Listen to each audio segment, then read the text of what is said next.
முதல் முறையா நீங்க படிச்ச ஸ்கூலுக்கு நெறைய வாட்டி போயிருப்பீங்க. அதுவும் பெரிய ஒரு துறையில இருக்கிறப்ப போறீங்க. அப்போ உங்களுக்கு அந்த முதல் ஃபீலிங் எப்படி இருந்துச்சு? So happy.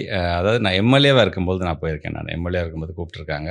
நேத்து கூட நான் படிச்ச ஸ்கூல்ல தான் 11th எக்ஸாமுக்கு இதுவே போயிட்டு போய் வந்தீங்களா? பார்த்துட்டு வந்தேன். பசங்க எப்படி எழுதுறாங்க. நேத்து தான் ஆரம்பிச்சிச்சு 11th போர்டு எக்ஸாம். ஜென்ரலா அந்த ஸ்டேஜ்ல எம்எல்ஏவா இருந்து நான் போகும்போது என்ன யூனிஃபார்ம்ல நான் ஸ்கூல்ல படிச்சேன் அதே யூனிஃபார்ம்ல தான் நான் போனேன். காக்கி பேண்ட் அண்ட் ஒயிட் ஷர்ட்ல தான் போனேன். ஓகே. ஸ்டேஜில் போயிட்டு என்னன்னா நாங்கள் எந்தெந்த சாருக்கெலாம் நாங்கள் வந்து பயந்தோம். அந்த சார் வாங்க சார் என்னை கூப்பிடும்போது எனக்கு ஒரு மாதிரியாக தான் இருந்துச்சே தவிர, அப்புறம் ஹெச்எம் ரூமில் போய் உட்காந்து சார் இங்கே உட்காருங்க சார், நான் ஹெச்எம் சார்லாம் நான் உட்கார மாட்டேன், சைடில் நான் உட்காந்துக்கிட்டு ஸோ அது ஒரு ஹாப்பினஸ் தானே. அதே மாதிரி அங்கே இருக்க ஸ்கூல் ஸ்டூடெண்ட்ஸ் நான் அட்ரஸ் பண்ணி பேசும்பொழுது இதே மாதிரி தான் ஏன்னா அங்கே எல்லாம் பார்த்தீங்கன்னா அந்த கிரவுண்டில் தான் உட்கார வச்சுருப்பாங்க. இப்படி வெயிலில் உட்கார வச்சுருக்காங்களேன்னு நாங்கள்லாம் புலம்புனது. அதை சொல்லியே பேசினேன். எப்படிங்கிற 4 பேர் பேசுவீங்க, இவர் பாட்டு பேசிட்டே இருப்பார், நம்மளை வந்து வெயிலில் உட்காந்து கவலைப்படுங்க, சீக்கிரம் முடிச்சிடுறேன் நான். அந்த ஹாப்பினஸ்